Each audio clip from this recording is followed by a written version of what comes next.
শেখ হাসিনার পতনের পর বদলে গেছে দেশের রাজনৈতিক প্রেক্ষাপট। ফ্যাসিবাদ বিরোধী রাজনৈতিক দলগুলোর মধ্যে কখনো ঐক্য, আবার কখনো ফাটল দেখা গেছে।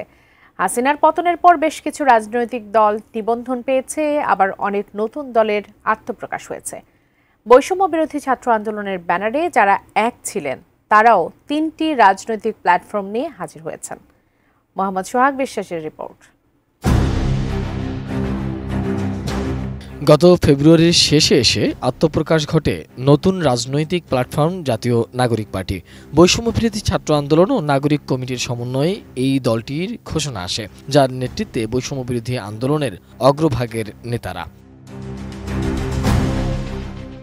এর কদিন পরই সাবেক সেনা কর্মকর্তারা গঠন করে আরেকটি নতুন রাজনৈতিক দল, যার নাম জনতার দল। তারাও ফ্যাসিবাদ বিরোধী আন্দোলনে সক্রিয় ছিলেন। এবার ইউনাইটেড পিপলস আপ বাংলাদেশ নামে নতুন আরেকটি রাজনৈতিক প্ল্যাটফর্ম আনার ঘোষণা দিয়েছে জাতীয় নাগরিক কমিটির সাবেক যুগ্ম আহ্বায়ক আলী আহসান জুনায়েদ। বৃহস্পতিবার ফেসবুক পোস্টে এ ঘোষণা দেন জাতীয় নাগরিক পার্টির সাবেক এই যুগ্ম আহ্বায়ক।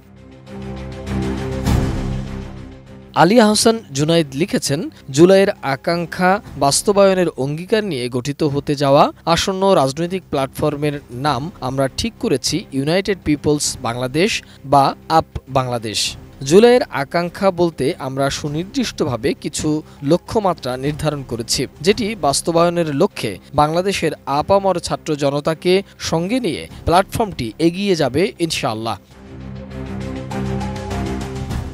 ইসলামী ছাত্র শিবিরের সাবেক এই নেতা বলেন, পিলখানা, শাপলা ও জুলাই গণহত্যার মতো ভয়াবহ অপরাধের বিচার, ফ্যাসিবাদী দল আওয়ামী লীগের নিষিদ্ধকরণ এবং জুলাইয়ের আহত যোদ্ধা ও শহীদ পরিবারকে অর্থনৈতিকভাবে স্বাবলম্বী করে তোলার দাবিতে জনমত ও রাজনৈতিক আন্দোলন গড়ে তোলা এই প্ল্যাটফর্মের প্রাথমিক লক্ষ্যমাত্রা হিসাবে বিবেচিত হবে।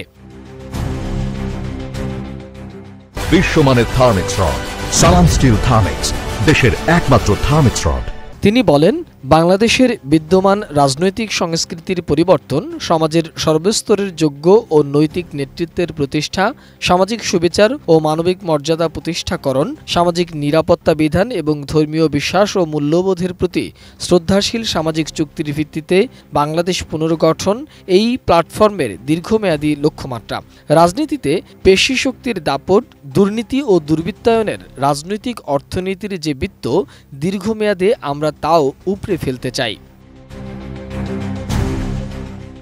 তিনি আরও বলেন, 4টি রাহুগ্রাস থেকে বাংলাদেশকে মুক্ত করবার অঙ্গীকার থাকবে এই প্ল্যাটফর্মের প্রস্তাবনায়। ফ্যাসিবাদ, আধিপত্যবাদ, ধর্মবিদ্বেষ এবং দুর্নীতিমুক্ত বাংলাদেশ গড়ার প্রত্যয় ঘোষণা করবে জুলাই গণ অভ্যুত্থান শক্তির এই প্ল্যাটফর্মটি।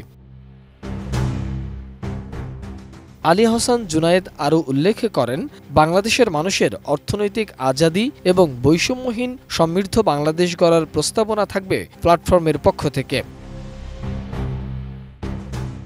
জাতীয় নাগরিক পার্টি আত্মপ্রকাশের আগে ব্যাপকভাবে আলোচনায় এসেছিলেন বৈষম্যবিরোধী আন্দোলনে সক্রিয় থাকা ইসলামী ছাত্র শিবিরের সাবেক এই দুই নেতা আলী আহসান জুনায়েদ ও রাফে সালমান রিফাত। সরকার পতনের এই আন্দোলনে নেতৃত্ব দেয়া তরুণদের উদ্যোগে গঠিত এনসিপিতে তারা ভালো পদ পাবেন বলে আলোচনা চলছিল, কিন্তু শেষ মুহূর্তে এই দলে থাকবেন না বলে ঘোষণা দিয়েছিলেন তারা। কিছুদিন পরই নতুন রাজনৈতিক প্ল্যাটফর্মের ঘোষণা দেন।